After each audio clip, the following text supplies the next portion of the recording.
Good morning बच्चों। 9th A1 A2 B और C।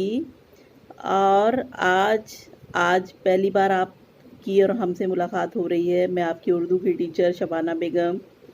और ये आपकी किताब उर्दू की नई किताब है। आपकी किताब का नाम उर्दू की नई किताब है। और पहला लेसन आपका है फ़ज़ले अली फ़ज़ली और उसकी सवाने हयात में लिखवाऊँगी। और फ़ज़ले अली फ़ज़ली ने हज़रत इमाम हुसैन की बशारत लिखा है, जिसका खुलासा मैं आप लोग को लिखवाऊँगी। तो सबसे पहले मैं आप लोग को सवाने हयात बता रही हूँ। तो फ़ज़ली की पैदाइश 1710 के आसपास गुमान की जाती है। इनका वतन दिल्ली था।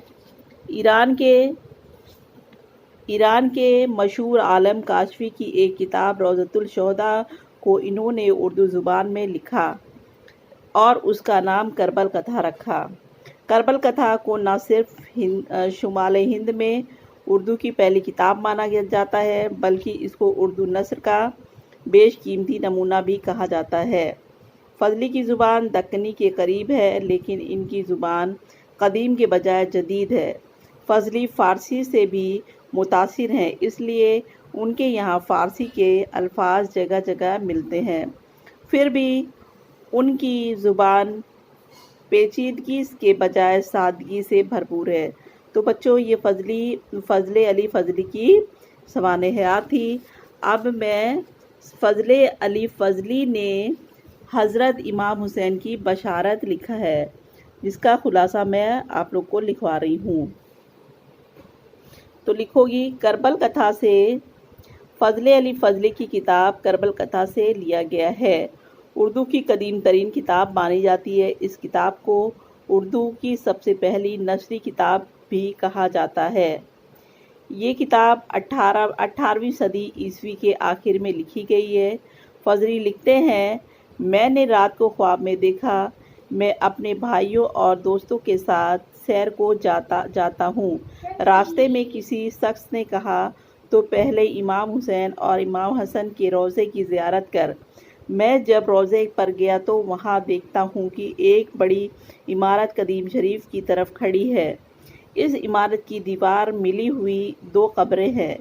एक कब्र सरहाने से बालिश भर दूर है, सब्ज़ रंग की है, तो दूसरी सुर्ख है।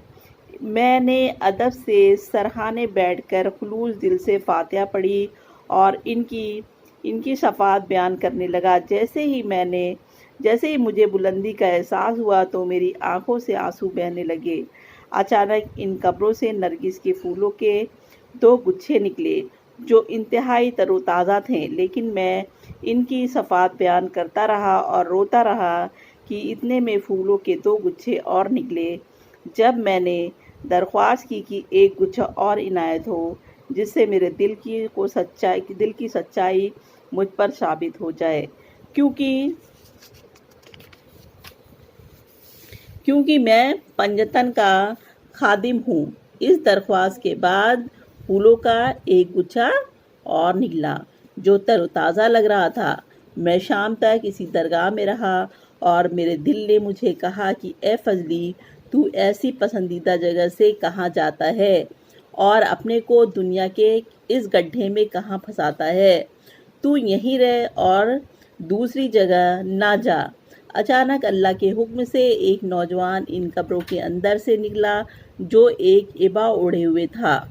वो दोनों कब्रों पर बैठ गया। मुझे कुछ खबर ना थी, लेकिन खादिमों ने मुझसे कहा, ए फ़ज़ली, दौड़ो कि हज़रत हुसैन है। ये हज़रत हुसैन है। मैं ये सुनते ही बेसुध होकर दौड़ा और देखा कि वो चांद सा रोशन चेहरा लिए हुए कब्र पर बैठे हैं और रो रहे हैं।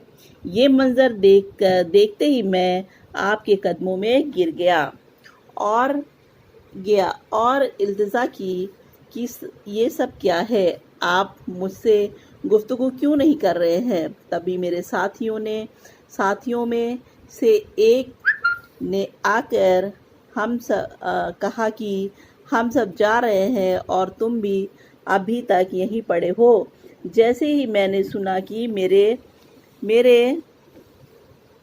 घोड़ा भी गया है तो मैं बहुत खुश हुआ اور اپنے ساتھی کو جواب دیا کہ یہ بہت اچھا ہوا، لیکن اب میں یہاں سے کہیں نہ جاؤں گا۔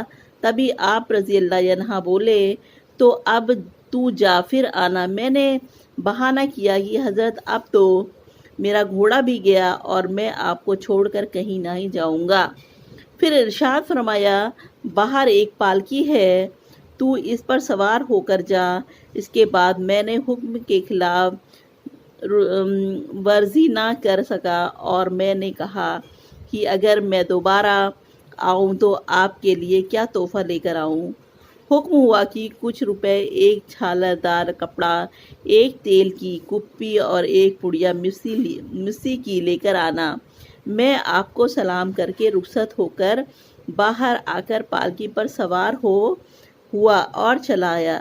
تبھی میری آنکھ کھل گئی۔ بچوں، یہ حضرت امام حسین کی بصارت کا خلاصہ تھا، جسے آپ لوگ دھیان سے سن کے اور دکھائی بھی دے رہا ہوگا اچھے سے دیکھ کے، اور آپ لوگ اپنی کاپی پر نوٹ کر لیجئے گا بچوں۔ جلدی جلدی کورس آپ لوگ کا کروانا ہے۔